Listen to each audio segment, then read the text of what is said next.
Opinions expressed in this episode are personal. They do not necessarily reflect the views of this streaming platform. Good day, everyone, and welcome to another edition of Let's Be Diverse. I am your host, Andrew Stout. This episode is dedicated to all my loved ones who have supported me through this journey. So an interesting thing that I was talking about this past week was the fact of companies receiving resumes. And somebody that I spoke to talked about the possibility of people actually not telling the truth or lying on their resume. So I thought, what an interesting topic to get into. So I thought I would get into this today. And I was looking for the perfect person to discuss this topic with me. And I believe I found her. So her name is Crystal Coloni. Now, Crystal is an experienced regional sales executive with a company called Alliance Risk Group. During the week, you can find Crystal supporting the sales team and prospecting for new clients, making phone calls, responding to emails, and educating potential clients during risk reviews. Because of her experience in the industry, she is highly knowledgeable about the various applications for screenings and all-around risk management. Crystal believes that providing an exceptional experience for every customer she speaks with creates a positive change in the background screening industry. In addition, she is passionate about achieving success both personally and professionally by living the core values of integrity first, being successfully engaged, maintaining a positive attitude, and having a passion for excellence. She achieved her PBSA certification in record time and is also a member of various groups and associations. Outside of work, Crystal enjoys spending time with her family, spending time at her camp in the Adirondack Mountains, and working out with her Burn Boot Camp family. When I first met Crystal, I just hit it off with her right from the get-go. She is a super compassionate and authentic individual, and I'm so happy to have her. Welcome to the show, Crystal. Thank you for coming on. It's a pleasure having you on today. Thank you, Andrew. It's a pleasure to be here today. I really appreciate that. That was very nice words that you said about me. So I'm really happy to be here. It's exciting. Oh, it's exciting to have you here. Tell us what's going on in Crystal's world these days. What's new? What's happening? How's work? How's home? How's everything? Yeah, so we talked a little bit before. As you know, I've been on crutches now for 19 days. It's getting old. I had some foot surgery December 1st, and now we're coming to the end of it. Hopefully Thursday, get in my walking boot. And especially this time of year, I have wrapping to do. I have some more shopping to do. I have things to do. So I need to get up and get going. So I live in a small town in upstate New York called Waterford, born and raised there. I have 2 daughters and I have 2 bonus daughters. So there's a total of 4 girls. Our oldest are 25. Then we have a 22-year-old and an 18-year-old. So you can imagine how much fun the house is with all these women. Oh, I bet. And my significant other's name is Andrew as well. Oh, my goodness. Yes. Yeah. So I started with Alliance Risk Group about 1.5 years ago, and I've learned so much in this last 1.5 years. My CEO, Mario Pecoraro, he started the company in 2005, and we are growing significantly. We specialize in all risk mitigation. My background is in the background investigating side of it. So we do background screenings, but we also do claim solutions, investigations, and adjusting process service. So we're your one-stop shop when it comes to all risk mitigation. I love it. I love all of that. I love to hear that you are on the mend, especially around this time of year. You want to be doing your stuff. You want to be moving. And let's face it, there's Christmas shopping, but there's a lot of sales going on. So you want to be taking advantage of that. Absolutely. I'm sure. And I have actually been in your area. So I'm originally from Montreal. So I am a hop, skip, and a jump from where you are. So I've been in that area and I know that the shopping is pretty good. I frequented quite often shopping with family and friends, groceries and stuff. So yeah, it's a good place to be. Absolutely. I've been to Montreal several times. I actually went to Plattsburgh State University, so we were a hop, skip, and a jump from Montreal. Yeah. So before we begin, let's ask you this. We're at Plattsburgh University, and you said you hop, skip, and jump from Montreal. Was it to head out to like famous streets like Crescent Street and St. Catherine Street, or Let's for the put shopping? it this way. I was not of age in the United States to have some Mm-hmm. beverages, but I was in Canada. So it was a lot of fun. That's what I expected. That's exactly the answer I was expecting. I don't remember street names, Andrew. You just remember the bars. So before we begin, Crystal, I always have a fun, thought-provoking question to ask my guests to get things going. Are you ready for yours today? I've been thinking about this for days, so I am ready. Okay. Crystal, my question is, in your opinion, why is room temperature used as a measurement of warmth when not all the rooms have the same temperature? Wow. I was not expecting that one. Do I get to think about this through the whole time and then we'll go back to it? Or do you want my answer right now? We can, or you can, if you have a quick answer, we can do that too. I think room temperature is different for everyone. So it's what's your comfort. So maybe they use it as what your comfort level is, your room temperature level. That's what I think. I don't know if that's right or wrong, but that's how I always see it. Your room temperature is your comfort level, your temperature level. I will tell you that these questions, there's never any right or wrong answer, but I will tell you that I am super impressed on a whim that you gave that answer with quick thoughts. I'm super impressed. That was a really well thought out answer. Well, super impressed.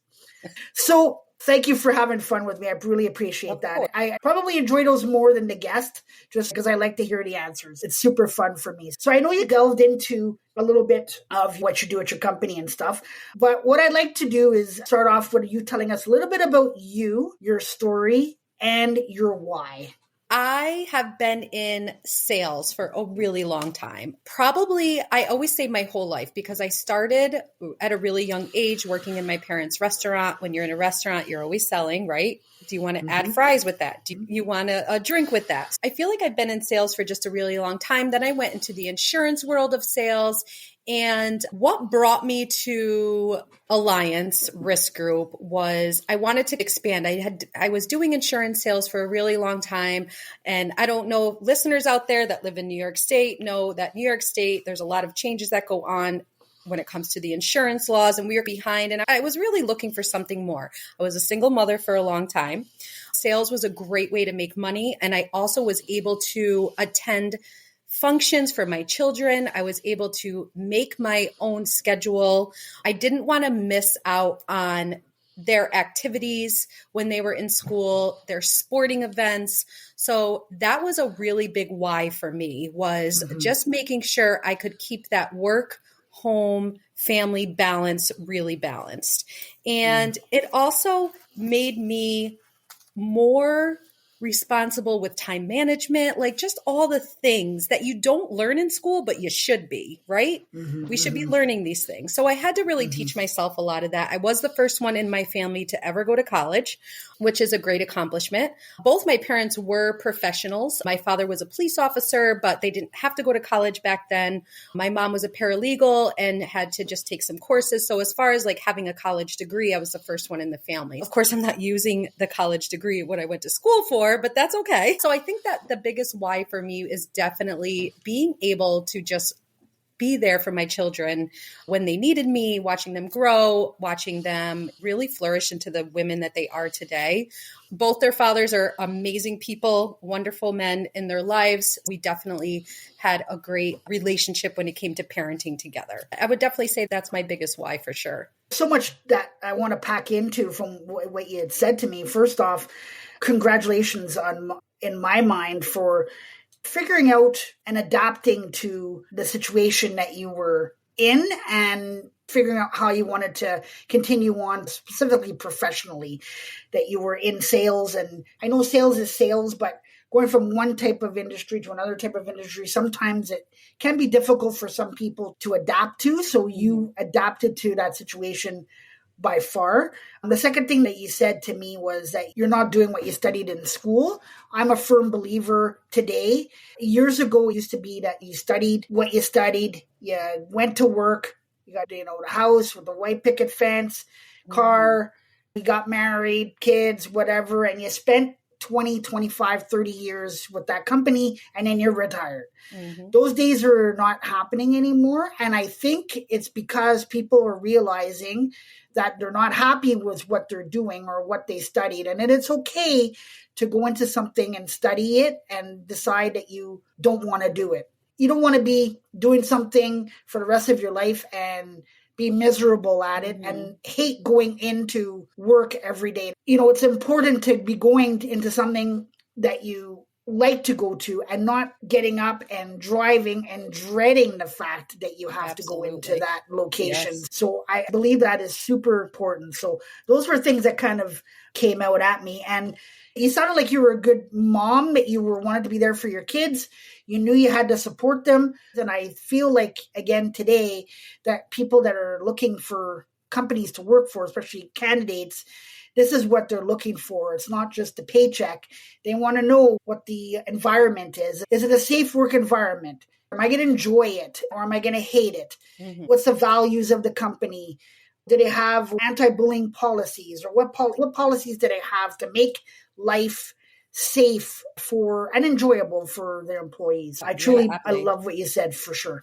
It's funny you say that too, because I work with a lot of HR professionals and they see most candidates coming in. That's like their biggest question is, what is your work-family balance? What is your work-life balance? Like, they'd rather take less money to be able to have that balance. So it's very important today. I talked to a lot of candidates, and I've talked about this on a lot of episodes that I've done, and a candidate will decide by the questions that they ask, the answers that are given to them, they will decide if that company gives them an offer or not, whether they're going to accept it just by those answers.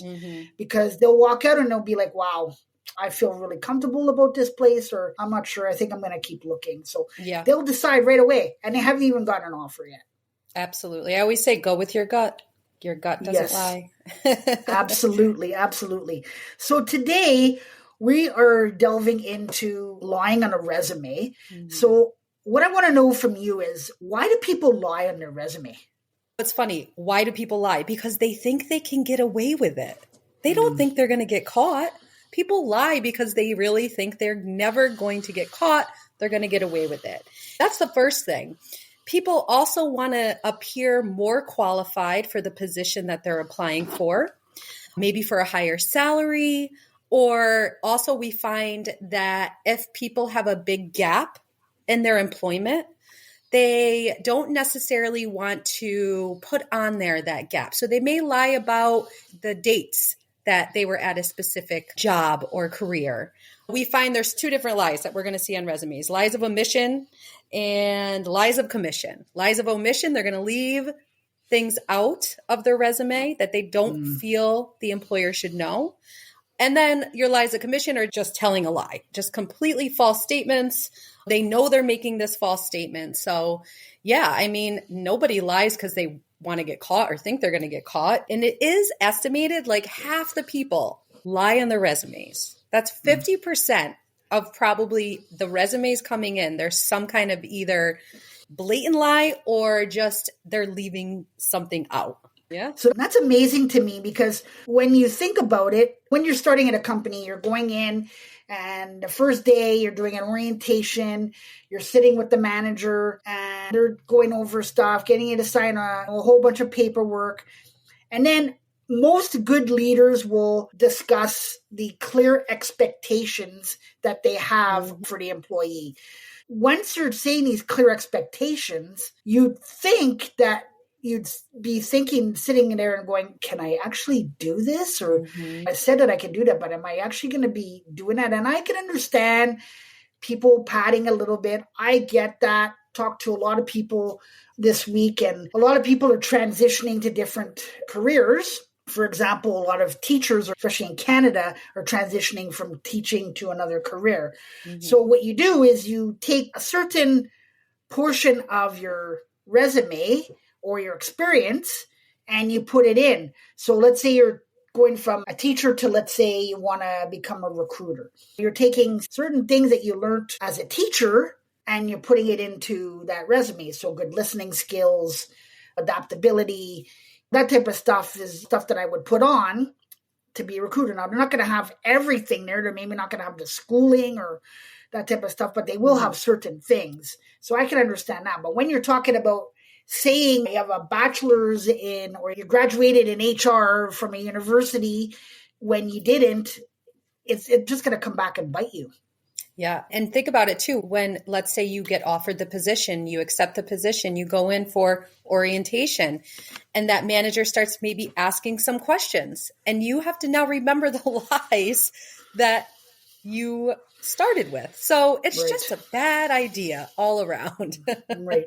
Absolutely. My late mother always told me a lie always turns into another lie. And then the next thing you know, you have 10 lies. And like you said, you just can't remember the first lie. It just gets to that point where you can't remember the first lie. So you're almost lying about the first lie. And then you're like, oh, you said this. No, I didn't. So it's a continuous circle of lies, and it just never ends well, for sure. Absolutely. Judge Judy says it best. She says, if you tell the truth, you don't have to remember. What is the biggest lie that you've found on a resume, or what is a lie that you've heard or seen on a resume? So it's funny you just brought up bachelor's degree in HR. So education is absolutely the number one thing that people lie about on their resume. Wow. They may say they're college educated, but they don't have a degree. They may say, oh, they have a bachelor's degree from a university, but they really only have an associate's degree, because they think that, for example, the company, or if they hire somebody like us to do these screenings, we're going to call and say, did they receive a degree from your institution? And they're just looking for a yes or no answer. So they feel like they can get away with it. So we're specifically going to ask what type of degree, what year, and all of those questions. But it's definitely education. People lie about the education, the certifications, the licenses, everything when it comes to that situation is probably the biggest thing we see. And that surprises me, because why not just say what you did? If you have a certificate in project management, why say you have a degree? And I know there's a little bit of a difference, but why not be honest with the employer and tell them from the get-go? I think it's because I feel like people might do it, Crystal, because when they see a job posting and they see bachelor's in this or degree in this, they feel like they're not going to get it. A lot of companies, when they're posting a job, they post these things and they put bachelor's or what have you. And a lot of situations they're hoping, and I'm not talking about high vice president, director positions. Majority of those positions, they're asking for something in particular, but it's almost like a wish list. They're looking for that, but it doesn't necessarily mean that they're going to get it, because then it might come down to salary. And somebody with a bachelor's in whatever, I seen a job once years ago, they're looking for a bachelor's degree in, I can't remember what it was, but it was a bachelor's, and they were looking for 5 years experience on top of that. And then the salary was like 30 grand. Yeah. So you're not going to get somebody with a bachelor's degree who has 5 years experience in project management to go and do that job for $30,000. So absolutely, that's just I think a wish list that they're putting on there. Yeah. But they want to see what kind of candidates they will get and who would fit well in the organization. Yeah, I agree. And it's funny that you brought that up as well with the experience, and people do lie about their experience. But I know, for example, my stepdaughter recently graduated from college, from Plattsburgh actually, and she had a hard time finding a job because people want all this experience. Right. And what do you expect these college graduates just out of college? They don't have 5 years experience. So they might, she did not do this, so I'm just making that clear, but they might make it look like they do on their resume just to give them a chance. It could go both ways, like the education, the experience. So people are going to make themselves look better on their resume than they actually are, which sounds terrible to say, but it's the truth of the matter. Right, for sure. So can an employer see when someone is lying on their resumes? Can they tell? So good question, because this is where my position, Alliance Risk Group, comes into play. Because Okay. yes, most employers are conducting some form of background screening on their potential candidates, typically a pre-employment. Okay. So it's contingent upon the background screening if you get the position or not. So for example, with resumes, we can check their education. So we're going to call, we're going to check. We're also going to reach out to references. Okay. The references they put on there. And we both know you're not going to put somebody on there who's going to give you a bad reference. A lot of employers are asking for references from a past employer and personal.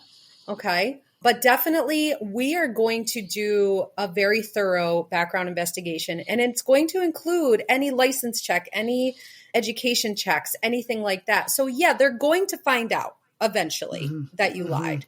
And also just doing a thorough interview with that resume in front of you. So I haven't been on a job interview in a while, but I know if you get those basic questions that I feel like every employer asks, but if you're asking questions based personally from their resume, asking those questions, you're going to get some more information out of your candidates, and you can tell how the flow of the conversation is going, whether or not they're making themselves look a little bit better than what is on their resume, anything like that. So there's a lot of different ways that you can find out if they're lying. And it's really just having those conversations. It's so important. And then having a thorough background screening, because we can't ask in New York State anymore about a criminal background. We have to actually conduct the search.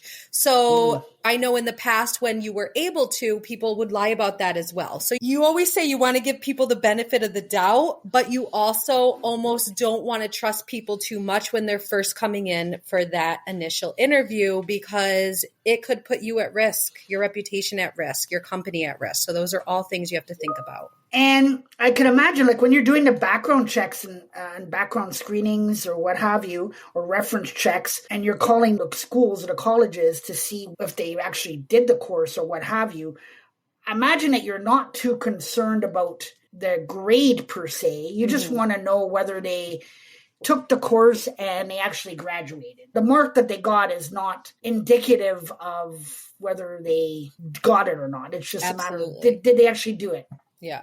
We don't even ask that question. We don't care. Employers don't typically ask us to say, what was their GPA? We want to know, did they attend this college or university? What year did they graduate?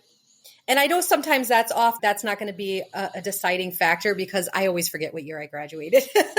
It was so long ago, it feels like. And then what degree did they earn at that specific university, college, whatever. So those are the three main questions we're going to ask every single time. That makes total sense to me, because you want to see if they actually went there. That would tell me as well, as an employer, if they're attended their courses, that means they passed. So that means they went on a regular basis. So that means that they made a commitment to the course. So that would tell me that if we were hiring them, that they're good with commitment and showing up on time and stuff. Because if you're not showing up on time for your courses, I believe most universities, they'll give you a certain amount of time to show up. And then after a while, if you don't show up, then you're done. You're done. Whether if you miss, I can't remember the numbers, but let's just say you missed 5 classes. Even if you showed up after the 5, there's no way you're going to pass. So absolutely, it's making a commitment and showing up on time and doing it. So that's a good start, as I can see, for an employer, is seeing that. In for sure. Do you think that people actually understand the consequences of lying on their resume? No, I really don't. I don't think people understand the consequences. And they might think, oh, I just won't get the job, let's say. That's not the only consequence. First of all, it's a serious character flaw, if you ask me. If you find that somebody had lied on their resume, that's a huge character flaw. And obviously you would not want them working for your company. But also there can always be legal ramifications depending on the lie, the extent of the lie. Don't forget, when you have a resume, that is a document. That is a legal document. It could damage the reputation of the person applying, as well as what if that person gets hired and they find out later that person actually lied on their resume because they can see by what they're doing, their work, that they actually don't have the skills to complete the job that they are hired for. So it could damage the company's reputation. Because now you're sending this person out who represents your company. They could lose licenses. For example, like when I was selling insurance, I had to have specific licenses. You could lose your licenses and these tests are very hard. They're not easy tests. So there is a lot of consequences to lying on your resume, not only for yourself, but for the company. Again, the company should be doing their due diligence to making sure that everything on there is correct. I think people honestly think if they find out, I just won't get the job, it's no big deal, I'll move on to the next one. And there's so much more to it. So much more. I love when you said bad idea, people. A bad idea. A bad idea for sure. I love when you said a serious character flaw, because when you are doing a interview with somebody, you're looking at the soft skills and the hard skills. And a lot of companies in the soft skills are looking for is character. So if you could tell someone's lying right away on their resume, that's huge character flaw in the individual. And I could see a company would be like, how can I have this person be part of my company and work with the values of our company when they can't even be honest right from the get-go. Right. So I would definitely be weary of their character and their judgment on that for sure. So I totally agree with you on that. And let's face it too, when you're going to an interview in person, whether it's in person on Zoom, you are your best. You are dressed to the nines. You look professional. You think you're giving all the right answers, like everything is, you're putting your best face, I always say, forward when you're going on interviews. Obviously, because you want to make that good first impression. But that's why I also said it's important to ask those specific questions right off the resume. Really dig a little bit deeper. Get to know the person that's sitting in front of you. There's so many little signs. Like if they're answering a question, let's say about education, and they start touching their face, they're probably lying. There's little things. There's little things you can catch in interviews. I've interviewed subtleties. A ton of people where I've picked up on certain things. That's why I always say you want to really know your candidate. You're not asking them questions like you just did with me. I didn't feel like you were prying into my personal life. You're just wanting to get to know me, just to see who I am and what I do. So I think interviews should be conducted the same way. Yeah, you're building rapport with that candidate. Absolutely. I'm huge on rapport.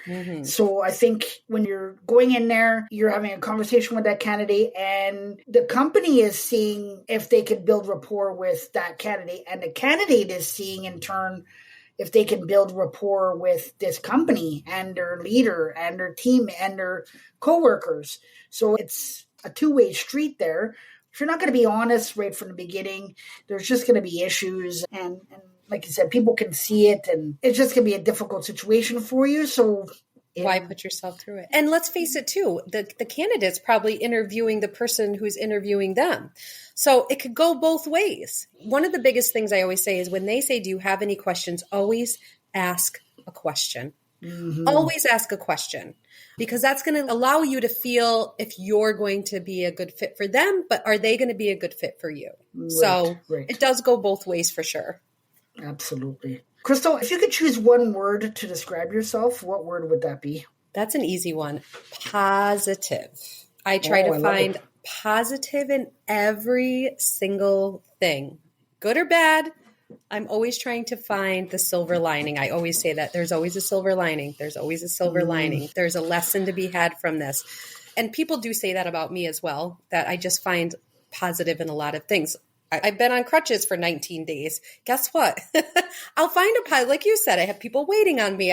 I have a driver. But yes, I think if you go through life thinking positive, doing positive things, nothing can be that bad. No. Nothing can really be that bad. I had lost my mother a few years ago as well, and she was my best friend. But I knew she was no longer suffering. She had a brain tumor. Like I had, as much as I loved and missed her, I had to find what that silver lining was. So it's just, if you do that, life is easier. It is so much easier. I agree with you 100%. I lost both my parents, and I find that it was, obviously it's always tough. Absolutely. But I find when I think of them, it's positive because there's a smile. And if I'm telling a story about them, it's positive. And it makes me feel good to tell those stories because it's something that I learned from them or something that we did or a funny experience or time that we had. So I agree with you that there's always a positive to everything. We just don't know what it is, but we just have to, like you said, find a silver lining to it for sure. Yeah. Absolutely. Yeah. And they say life isn't always easy, as we know. We went through a lot in the past few years with COVID and deaths but you have to find a way to get through it. And you have to surround yourself with those positive people because you can be the most positive person in the world, but have just people surrounding you toxic. You're never going to be able to be positive. So it's who you surround yourself with, how your outlook on life is. We're all going to make mistakes. If you don't learn from those mistakes, then you can't grow. You have to learn from them. You have to be able to pick yourself up and move forward. Yesterday already happened. Tomorrow's not here yet. We have today. That's how I live. I agree with you 100% on surrounding yourself with the right type of person that's going to be part of your values. I always say to myself, when it's misaligned with my values, it's a no. So that would be the people that I surround myself with or what I'm doing or what have you. If it doesn't go with what I'm looking to do or doesn't go what I believe in firmly in my heart, soul, and being, it's a no. Yeah. Yeah. And it took me a long time to get there. This wasn't something I was born with. It took a lot of lessons. It took a lot of life lessons to get there and realize that, hey, this probably isn't the best idea or this isn't the best person to have in my life. Again, you don't expect anyone to just wake up one day and just have that. It's a learning experience and a learning curve and the people you surround yourself with. My parents used to say, you are your friends. So the people you hang out with, you're going to be lumped in with what type of people they are. And I was like, whatever. We don't want to listen to our parents, do we? But they're right. My mother was always right. I will say that. Yes, I totally agree. I think they all are. I think they know what they're talking about for sure. Now I just have to make sure my kids listen to this and say, yeah, Mom, you're right. Any final thoughts today? This was a lot of fun. I appreciate you, Andrew, asking me to be on this. And my final thoughts are just really, like I said earlier, go with your gut. Like you're going to get a good feeling with who you have in front of you during interviews, during that interview process. If it feels off, it probably is for a reason. And just keep the path. Keep the path, keep going, doing what makes you happy. We talked about that, you being stuck in a career that makes you unhappy. I'll be 46 years old next year, and I started a new career a year and a half ago. Okay. Some people think, oh, I'm in my 40s, I can't change. You absolutely can. You can change in your 40s, 50s, 60s. This past year, I have a side job where I do fireworks. I work for a company called Santori's World Famous Fireworks. So I actually do pyro indoor and stuff like that. And we were at a college graduation and there was a woman there and I believe she was 91. I think she was the oldest person to graduate college in the school's history. So come on, anybody can do it at any time. It's true. I will tell you this story and I will tell you my final thoughts. There was a story of a woman that I heard about who was in her 90s.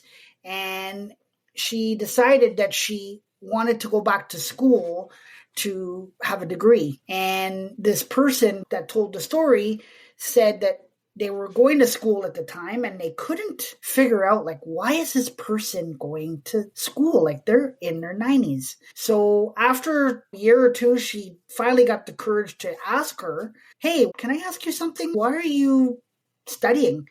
And she said, I don't know how much time I'm going to be on this earth, and I don't have a degree. That's amazing. And she just stopped in her tracks and, oh, okay, I didn't expect that answer. Yeah. But what a great answer. Absolutely. She saw this as a privilege. Yeah. She saw that as a privilege and something she wanted to accomplish. It's never too late. Never too late. It's never too late. Oh, Lori. Yeah. So I wanted to take the time to thank you for coming on.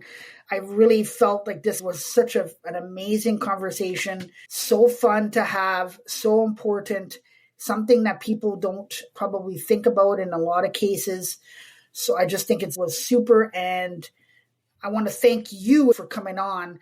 We had a couple conversations over the phone, and I talked about people that have the same values as me, as people that I want to be connected with. And I knew instantly the first time I spoke with you on the phone that this is somebody that I wanted to be connected with.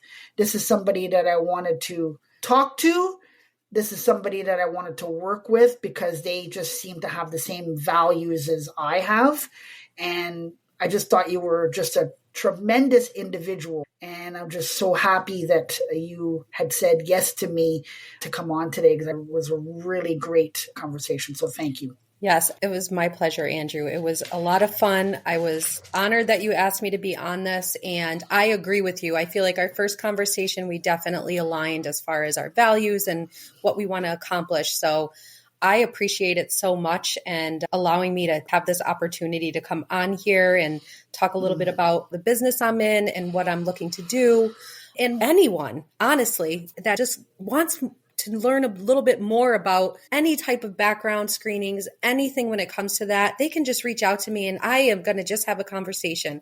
I know people get scared of salespeople. I'm not that sales girl.